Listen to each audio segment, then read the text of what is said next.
반가. 안녕하세요. 박용덕입니다. 공인중개사법 하루 3문제 기출 뽀개기 시간입니다. 먼저 문제 풀기 전에 구독, 좋아요, 알림 설정 해주시면 감사하겠습니다. 자, 그러면 27회 1번 문제부터 보도록 하겠습니다. 옳은 것을 고르면 했는데 옳은 것. 자, 기역에 보면 개업공개사란 공인중개사법에 의하여 중개사무소 개설 등록을 한 자를 말한다. 맞습니다. 등록을 한 개업공개사는 법인인 개업공개사, 공인중개사인 개업공개사, 법 7638호 부칙 제6조 2항의 규정에 의한 개업공개사 3가지 종류가 있죠. 니은 소속공개사는 개업공개사인 법인의 사원 또는 임원으로서 중개업무를 수행하는 공인중개사인자가 포함됩니다. 그렇죠. 자격증 있는 임원은 소속공개사고 자격증 없는 임원은 중개보조원입니다. 디귿에 공인중개사로서 개업공개사에 고용되어 그의 중개업무를 보조하는 자도 소속공개사다. 그렇습니다. 소속공개사는 중개업무도 할 수 있고 보조도 할 수 있습니다. 그러나 중개보조원은 보조만 할 수 있고 중개업무는 못하죠. 리얼 우연한 기회에 단 1회 임대차 계약의 중개를 하고 보수를 받은 사실만으로는 중개를 업으로 한 것으로 볼 수 없다. 맞습니다. 업이 되려면 불특정 다수와 계속 반복하거나 반복 의사가 있는 것을 업이라고 합니다. 따라서 모두 옳은 내용이네요. 정답은 5번이 되겠습니다. 용어정의 해마다 시험에 출제됩니다. 전부 다 옳은 내용이 되겠습니다. 정답 5번이고요. 그러면 다음 문제 살펴보도록 하겠습니다. 2번인데요. 자격, 공인중개사 자격 및 자격증 등에 관한 설명으로 틀린 것입니다. 이 자격과 관련된 것도 시험에 한 문제 정도 출제되죠. 1번 시도지사는 공인중개사 자격시험 합격자 결정 공고일로부터 2개월 이내, X는 2개월 이내가 아니라 1개월 이내에 자격증을 교부해야 됩니다. 시도지사가 자격증 교부합니다. 결정권자와 변경권자는 똑같죠? 뿌린 자가 거둔다 이런 말을 했습니다. 자격증 준 사람이 자격 취소, 자격정지, 자격증 위반 납시 과태료도 부과합니다.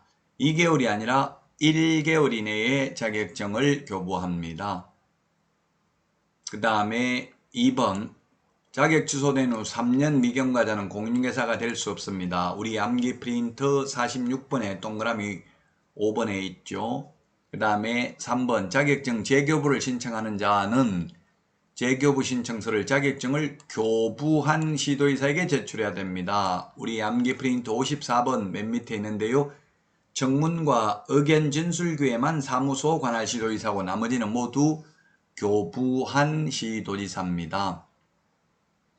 그 다음에 4번 자격증의 대여란 다른 사람이 그 자격증을 이용하여 공인중개사로 행세하면서 공인중개사의 업무를 행하려는 것을 알면서도 그에게 자격증 자체를 빌려주는 것을 말하고요.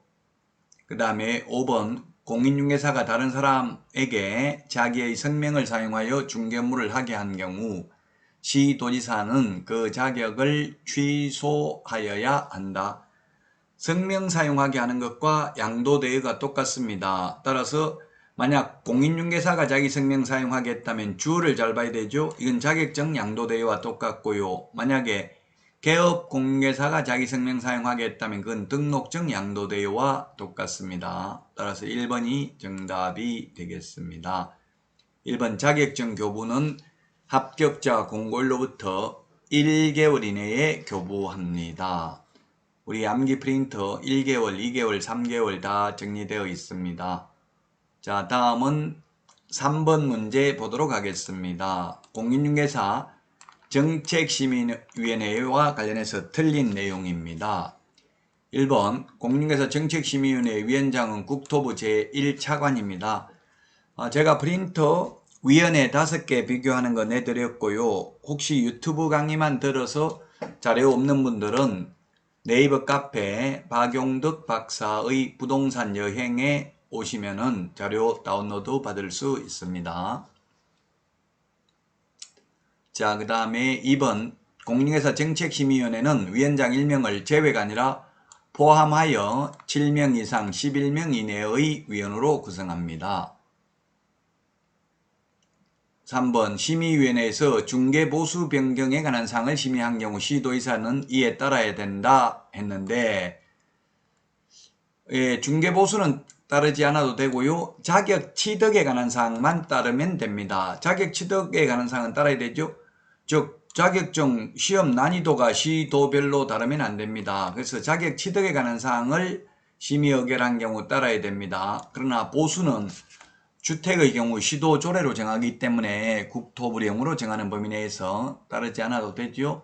3번이 정답이고요. 3번이 정답이고 4번 심의위원회 위원이 해당 안건에 대하여 연구, 용역 또는 감정을 한 경우 심의위원회의 심의 의결에서 제척된다, 배제된다, 빠져야 된다는 이야기입니다.